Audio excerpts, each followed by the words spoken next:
Sabe o que me disseram quando eu completei 90 anos? Me disseram que eu já podia ir descansando, que tinha vivido o suficiente, que era hora de ir com calma.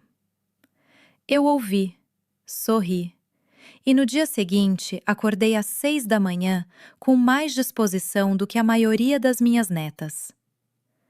Meu nome é Dona Conceição, tenho 101 anos, e ainda hoje me levanto sem precisar que ninguém me ajude. Mas o que eu quero te contar não é sobre quanto tempo eu vivi. É sobre o que eu aprendi a fazer toda noite antes de fechar os olhos. 4 hábitos simples que a maioria das pessoas nunca vai ouvir falar, porque ninguém pergunta às velhas como elas chegaram até aqui. Deixa eu te contar onde isso começa de verdade. Eu cresci numa cidade pequena, no interior de Goiás, numa época em que a vida das mulheres era muito diferente do que é hoje. Minha mãe acordava antes de todos e dormia depois de todos. Cuidava da casa, dos filhos, do marido, da roça nos fundos, de tudo o que precisasse ser feito. Ela não reclamava, porque não era assim que as mulheres da época eram criadas. Mas eu a observava, desde pequena, e percebia que ela tinha um jeito de encerrar o dia. Um momento só dela, tarde da noite, em que ela sentava na beira da cama, ficava quieta por alguns minutos e só depois se deitava.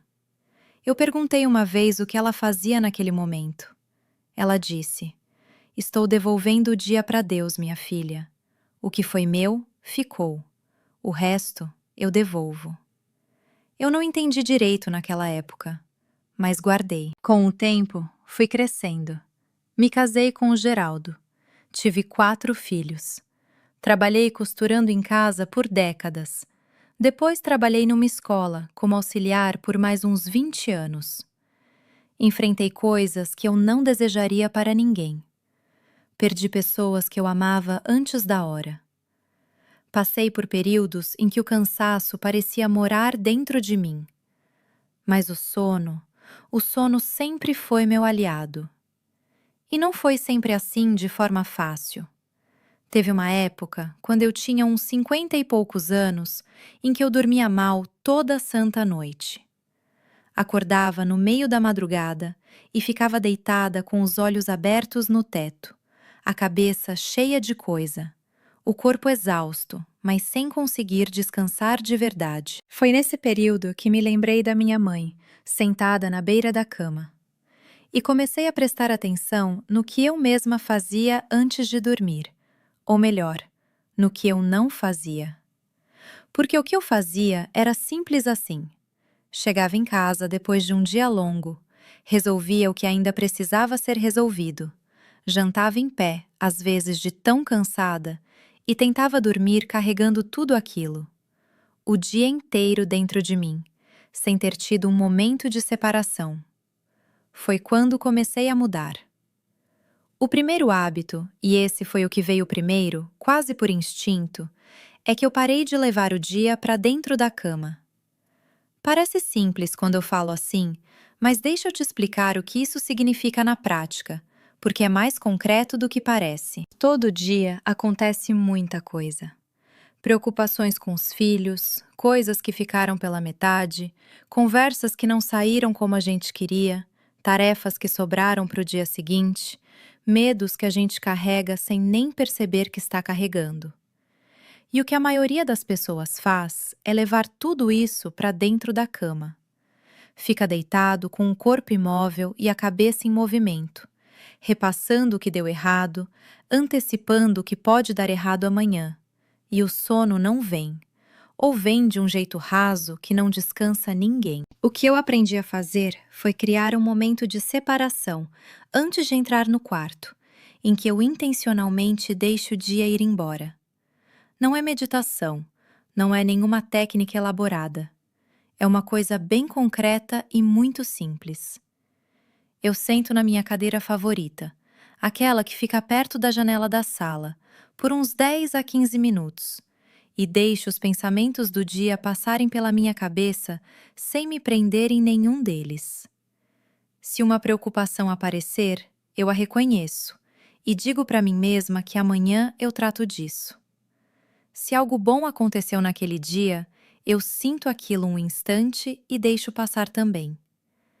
Não é fingir que nada aconteceu, não é empurrar nada para debaixo do tapete. É encerrar. É dizer pro dia: você passou, obrigado, agora vá embora. Levei um tempo para isso virar algo natural. No começo, eu sentava na cadeira e continuava pensando em tudo como sempre. Mas com a prática, o corpo foi aprendendo que aquele momento significava transição, que depois dali era hora de parar. E hoje, depois de tanto tempo fazendo isso, quando eu me levanto daquela cadeira, é como se eu tivesse virado uma página. O dia acabou de verdade. Eu fiz isso durante os anos mais difíceis da minha vida. Fiz isso quando Geraldo adoeceu e eu estava exausta de cuidar dele enquanto ainda trabalhava. Fiz isso quando perdi minha filha mais velha, a Rosinha, que partiu antes de mim, uma dor que nenhuma mãe deveria conhecer. Fiz isso nos dias em que eu mesma estive internada, adaptando o hábito para o que fosse possível naquelas condições. Às vezes, só fechando os olhos por alguns minutos antes de dormir com aquela intenção clara. Porque o que aprendi é que não é o hábito em si que faz o milagre, é a intenção por trás dele. A intenção de não deixar que o peso do dia arruine o descanso da noite. O segundo hábito veio da minha própria observação, não de ninguém que me ensinou diretamente. Quando eu tinha uns 60 anos, comecei a perceber que o que eu comia e bebia à noite fazia uma diferença enorme em como eu dormia. Isso pode parecer óbvio para você que está me ouvindo agora, mas naquela época ninguém falava muito disso no nosso meio. A gente comia o que tinha, quando tinha e não questionava muito. Mas eu comecei a prestar atenção de verdade. Nos dias em que eu jantava pesado, com muita fritura, muito tempero forte, muita coisa misturada, eu dormia mal. Acordava no meio da noite, sentia o corpo agitado por dentro, o estômago trabalhando quando deveria estar descansando. Nos dias em que eu jantava mais leve, tomava um chá quente antes de dormir, eu dormia de um fôlego só, profundo, e acordava diferente. Com a cabeça mais clara, o corpo mais leve. Então fui ajustando, não de uma vez, aos poucos. Fui diminuindo o jantar. Fui tirando as coisas pesadas da noite. Fui adicionando o chá, que no começo eu tomava quase por costume, e depois percebi que fazia diferença de verdade no meu sono. Eu tomo camomila com erva cidreira e uma colherzinha de mel até hoje, toda noite, sem falta. Não porque algum médico prescreveu, mas porque aprendi com o meu próprio corpo que aquilo acalma alguma coisa por dentro. Uma vizinha uma vez me perguntou se era industrializado, de caixinha, com alguma fórmula especial. Eu disse que não, que era erva mesmo, que eu cultivo no vasinho da janela da cozinha até hoje. Ela ficou me olhando, como se eu estivesse inventando uma coisa. Mas não tem segredo nenhum. É só prestar atenção no que o corpo pede e ter disciplina para não dar a ele o que ele não precisa. Hoje em dia, eu janto cedo. Uma coisa simples, e às vezes nem janto muito. Com 101 anos, o estômago muda. O corpo não precisa mais da mesma quantidade de coisa. Mas o chá permanece. O chá é quase um sinal para o meu corpo de que a hora está chegando. Como se eu dissesse para ele: já está bom por hoje, pode ir relaxando. O terceiro hábito é um que eu tenho uma certa dificuldade de chamar só de hábito, porque para mim ele é mais do que isso. É uma parte de quem eu sou, de como eu me relaciono com as pessoas que amo, mesmo as que já não estão mais aqui. Toda noite, antes de apagar a luz, eu penso em alguém. Só uma pessoa. Às vezes é alguém que ainda está vivo. Uma filha, uma neta, Alguém que eu vi naquele dia ou que eu não vejo faz tempo. Às vezes é alguém que já partiu. O Geraldo, minha mãe, minha Rosinha. Amigas que foram antes de mim. E eu passo alguns minutos pensando nessa pessoa com carinho.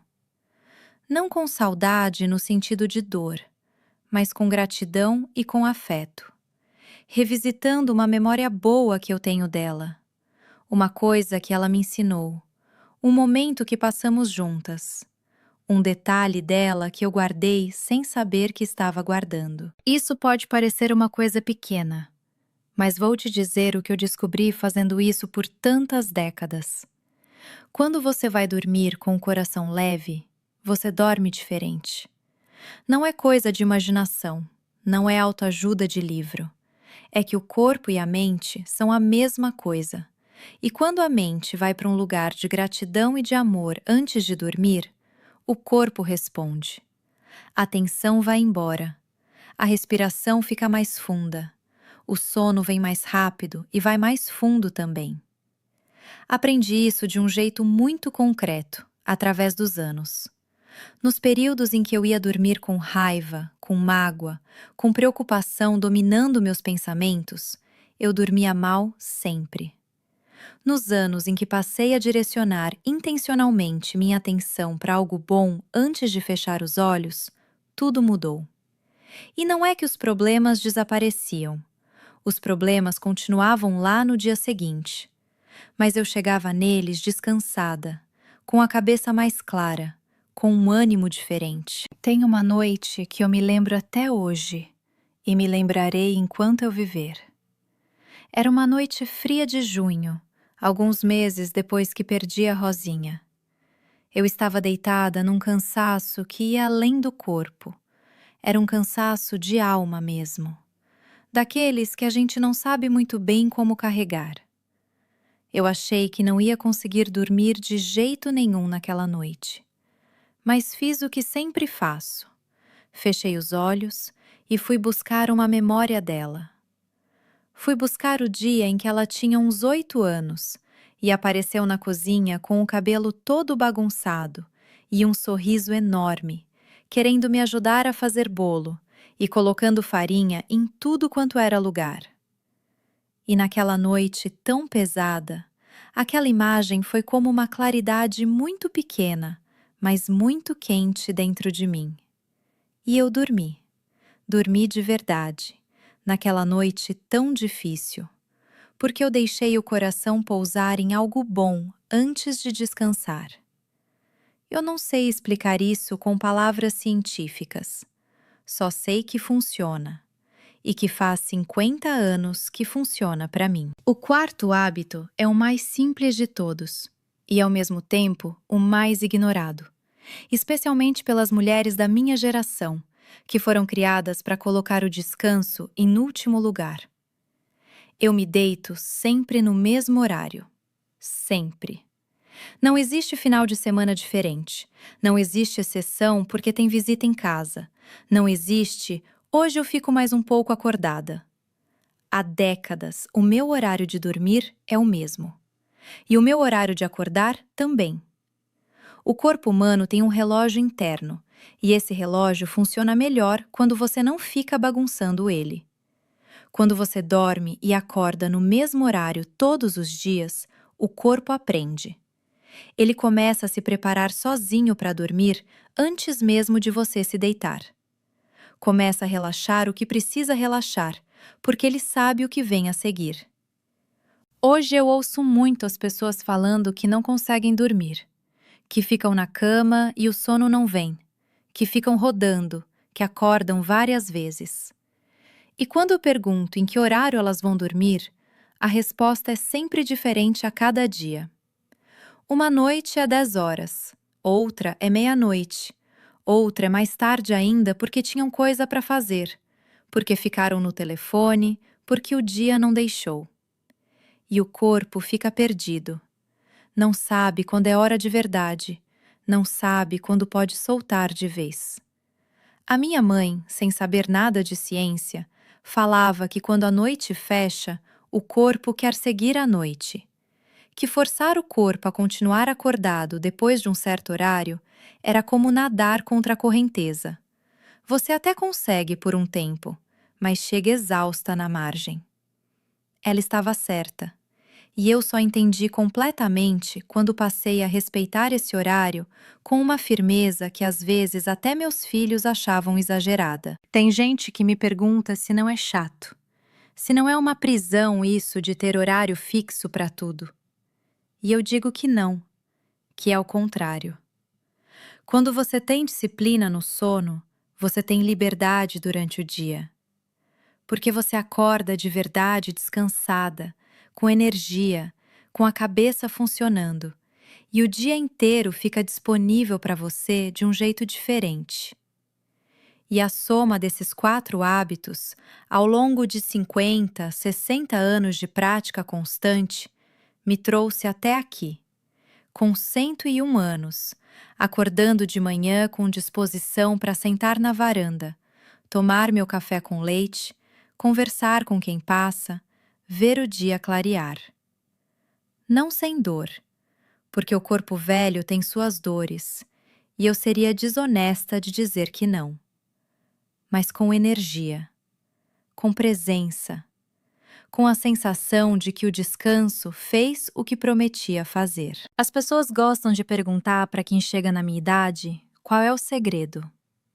E todo mundo espera uma resposta especial. Alguma erva rara que só existe num lugar do mundo, alguma fórmula antiga que ninguém mais conhece. Eu entendo a expectativa. A gente quer que seja algo grandioso, algo complicado, porque fica mais fácil de justificar não ter feito. Se for difícil demais, se exigir coisas que a gente não tem acesso, então não é culpa de ninguém não ter seguido. Mas a verdade é que é simples. É incômodo de simples. Encerrar o dia antes de deitar. Cuidar do que você come e bebe à noite. Levar o coração para um lugar bom antes de fechar os olhos. E manter um horário. Isso é tudo. São décadas de coisas simples repetidas toda a noite, sem exceção. Eu não sou especial. Não nasci com nenhum dom fora do comum. Fui uma mulher comum, que costurou para sustentar a família, que criou filhos com o que tinha, que errou bastante e acertou o suficiente. Mas aprendi cedo, em parte com a minha mãe e em parte com a minha própria experiência, que o descanso não é um luxo. Não é uma recompensa pelos dias em que a gente foi produtiva o suficiente. O descanso é o fundamento. É a partir dele que o dia seguinte existe. E quando você começa a tratar o sono com esse respeito, ele retribui. O Geraldo partiu faz 16 anos. Meus cabelos são completamente brancos faz não sei nem quanto tempo. Os joelhos doem nos dias de frio e às vezes as mãos também.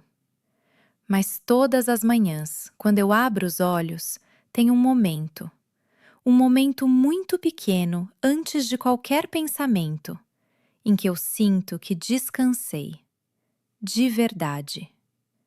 E isso, depois de 101 anos de vida, ainda me parece um presente que eu não mereço totalmente, mas que recebo com muita gratidão. Se você chegou até aqui me ouvindo, eu espero que você leve alguma coisa daqui. Não precisa ser tudo. Pode ser só uma das coisas que eu contei, a que fizer mais sentido para você, a que parecer mais possível hoje. Mas comece essa noite. Não amanhã, essa noite. Porque amanhã de manhã você vai querer estar aqui, presente, com energia para viver o que o dia tiver para oferecer. E isso começa na noite anterior. Cuide do seu descanso como você cuidaria de algo precioso. Porque é. Talvez seja a coisa mais preciosa que você tem, e a que a gente mais negligencia sem perceber. Boa noite.